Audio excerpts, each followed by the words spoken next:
Welcome to Res Radio, everyone. I'm Dave Archuleta, and I'm the host of Res Radio Reporter's Notebook. Now, the reason I started this is because I was going back through some of the stories that I wrote as a news reporter for Showband News, also stories I worked on as a reporter for KKLB Radio, and some of these I had on my program at when I was hosting National Native News for NPR Radio. I'm a Vietnam veteran who served on the last U.S. warship out of Vietnam, DDG-22, the USS Benjamin Stoddard. When we left, the war ended. And so, again, these are just some of the stories that I worked on, and today we're going to talk about the Idaho Civil Rights Act that passed in 1961. Now, the Idaho Civil Rights Act predated the federal by 3 years. So here's the story. Idaho is one of the first states to pass the civil rights law, and a member of the Shoshone tribes and the Nez Perce tribes were two of the people who worked on the bill as lobbyists. Now, what a lobbyist is a person who goes to Boise or goes to Washington, D.C. to ask legislators to pass legislation that you're for or against. So that's what lobbyists do.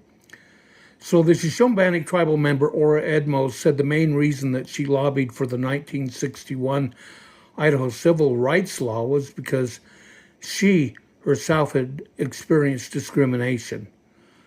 Quote, I was naive about politics, but what I remember was going into a place that would serve me because I was light-skinned. However, they had refused to serve my friends who were darker. The thing I remember the most was when I was working for a local drugstore, I went to wait on a black lady. The owner of the store told me that I could not help her because she was black.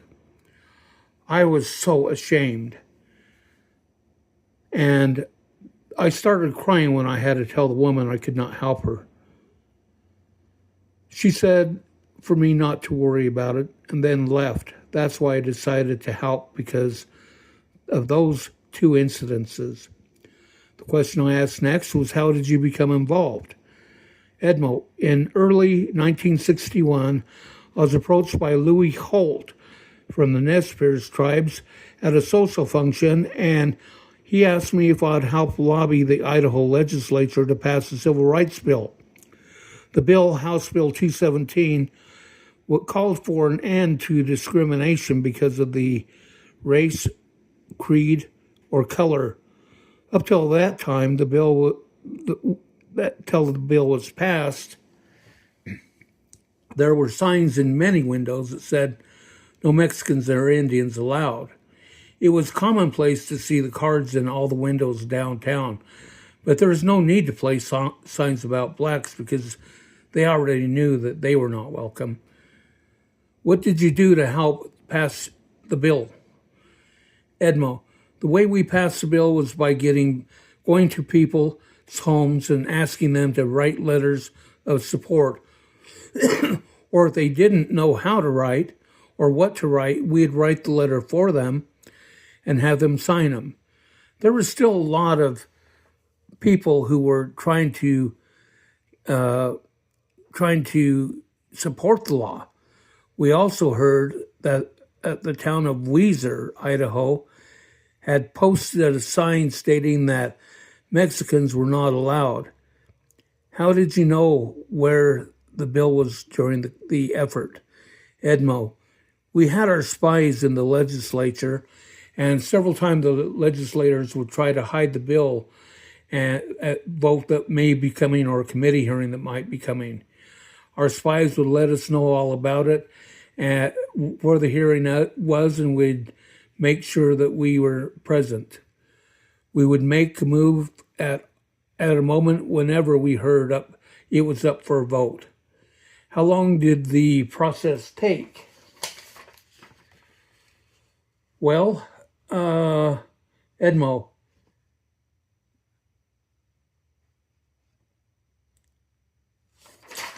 How long did the process take? Well, I don't remember how long we worked on it. I know we did work hard for several weeks, and I and there were people working on the bill, and I don't know how many worked on it before we got to the vote. Do you remember what the vote was and when the bill was passed? I can't remember exactly the date that the voice vote because I was so excited it came time for the vote. And I do remember that we filled the galleries and remember seeing all the people before they voted and the cheering in the gallery when it happened. Now, I remember that when all the gallery let out a sigh of relief, like letting out one big bill, but we were told we could not cheer or anything when the vote happened. However, we did all let out screams of joy when we reached the hallways. Who were the legislators who voted for the bill? I don't remember that. They were all from different races, from different parts of the state. But I think most of them did care. And so this is where I'm going to switch back to my part of the story. So anyway, my brother and myself and mom were all going to Idaho State University at the time. And there was Governor Andrus came to speak at ISU. And after he invited some of us to go eat at the Holiday Inn.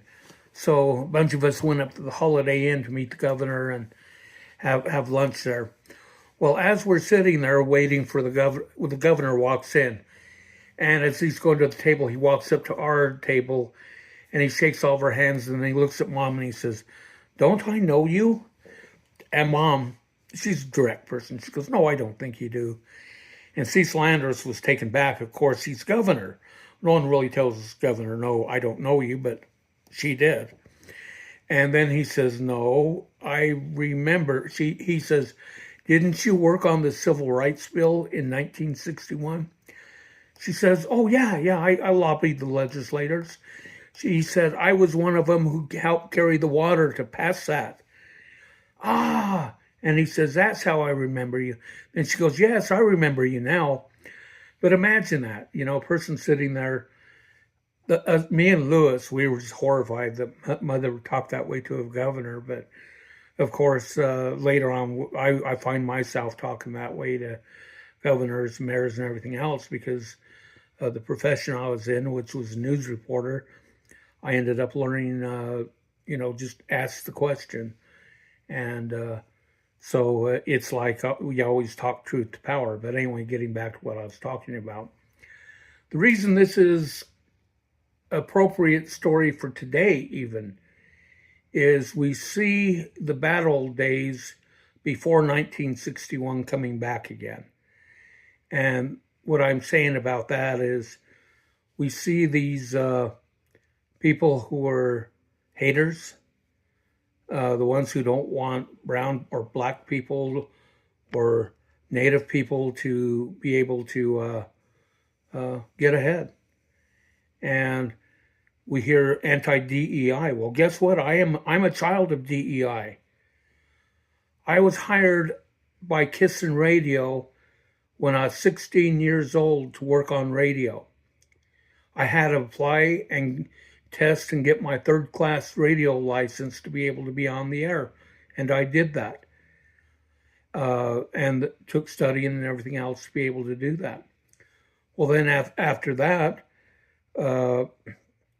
again, this is strange because I was in high school, and I actually got appointed to the governor's Manpower Development Board, and I didn't know about that. All I knew is one day I'm sitting in class and they tell me to go to the office, and I'm going, "What did I do?" And not only to the office, but to the principal's office. So I get there, and Del Hammond is there, and he says, "What are you doing here? You're supposed to be over at the unemployment office because you're appointed to a board here." And he showed me the letter he got from the governor telling me that I was on this board. So he gave me a ride over there, and I was in that meeting. But again, those are the kind of opportunities that came in those days. After I got out of the Navy as a U.S. Navy veteran, then I went to work for the CETA program, which I was hired in Bannock County to be the head janitor. Well, I thought that was rather strange because two people, the Zazuetas that worked there, were there long before I was ever there, and were there long after I left, and were excellent people. They didn't need supervision. That was just make work. But to get back to what I'm talking about today is they're saying, oh, that's DEI and everything else. Yes, people do need someone to open that door, but you also have to be able to walk through that door and to hold your head up high and learn what they appointed you to, or learn the opportunity that they gave you. I was talking the other day to a friend, and we were talking about how I went to France. I went to the International Institute of Human Rights at Strasbourg, France. And again, that was an opportunity that came along. As a kid, I'd worked on the Kids for Frank Church campaign, and my friend Jake Putnam was the head of that. So anyway, we'd all campaign for Frank Church. Well, later, I applied to become a Senate page, and I got this letter saying, well, I don't have seniority enough to appoint a page. And then the next time, when I saw this thing for the International Institute of Human Rights at ISU on the bulletin board, I applied for it, and I put Frank Church down as one of the people to recommend. I wanted him to recommend me to do that.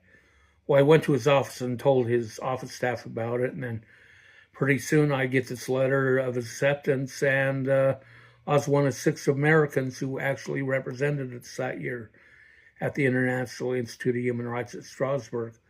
So it was at the Strasbourg, France Law School, and so that was so cool. I'll tell you about that later. But anyway, getting back to what the whole reason for this story is, Idaho, you were first state, one of the first states in the nation to pass an anti-discrimination law, the Idaho Civil Rights Act. And look at the crazy things that you're doing now. You're trying to take away people's right to vote and everything else. A legislator up in northern Idaho says Indians, natives, need to be deported to someplace else. Well, where are you going to deport us? This is where we're from. Things like that. Why are we doing that again, Idaho? We're regressing. Idaho, you were a progressive state. We need to get back to what Idaho's about. And that's my Res Radio for today. I'm Dave Archuleta. Thanks for tuning in, and we'll see you again with more Res Radio Reporter's Notebook. Res Radio.